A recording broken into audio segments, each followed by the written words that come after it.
Remember that after South Carolina, Saturday, we come right up on Super Tuesday on, you'd be amazed to find out, Tuesday of that next week. Steve Kornacki is going to help us move our sights on ahead to what is at stake. Hey, Steve. Hey, Brian, that's right. You got 2 full days to absorb whatever happens in South Carolina.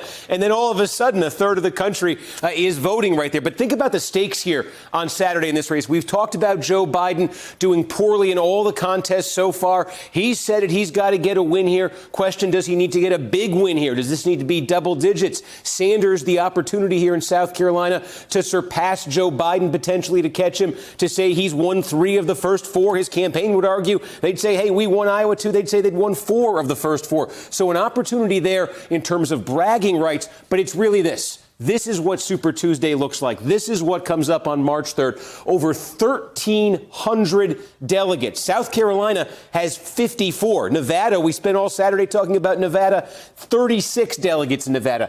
1,344 up for grabs here. A week from today, at this time next week, we're going to be showing you results from all of these states. I hope we're going to be showing you results from all these states. 1/3 of those delegates, by the way, almost 1/3 of them from one state alone, and that is California. And why what happens this Saturday is so potentially key for what happens a couple days later on Super Tuesday. The picture in these Super Tuesday states, especially some of these really delegate-rich ones, it's very unsettled now. Let me show you what I mean. Here are polls in the 4 biggest Super Tuesday states. You see, the one where Sanders is strongest right now, and his campaign talks a lot about this, is California. And remember, 415 delegates up for grabs there in California. The early voting has been underway for weeks out there. There are hundreds of thousands of votes that have already been cast in California. The Sanders campaign goal here is to run up a double-digit victory in California, to have as many candidates as possible not hit that 15% threshold there so that they're denied delegates and that Sanders can gobble up more delegates and get a big share of that 415. The idea that the Sanders campaign has of emerging from Super Tuesday with a clear delegate lead that nobody can really catch, so much of that hinges on what happens in California.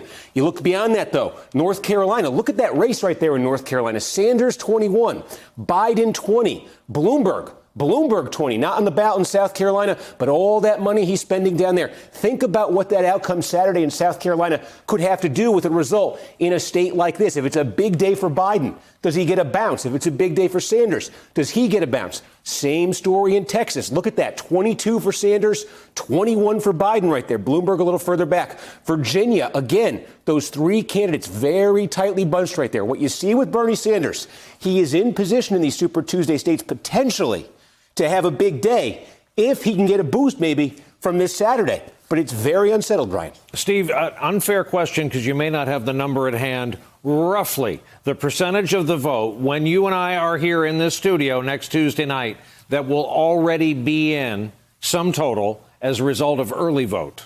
Yeah, so that's the thing. In California, you're talking right now about like 750,000 votes. That's a lot. That have probably been cast in this Democratic primary.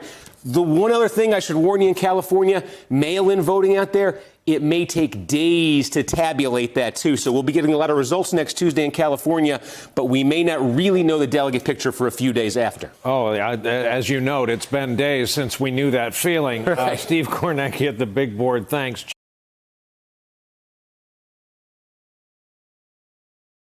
Hey there, I'm Chris Hayes from MSNBC. Thanks for watching MSNBC on YouTube. If you want to keep up to date with the videos we're putting out, you can click subscribe just below me or click over on this list to see lots of other great videos.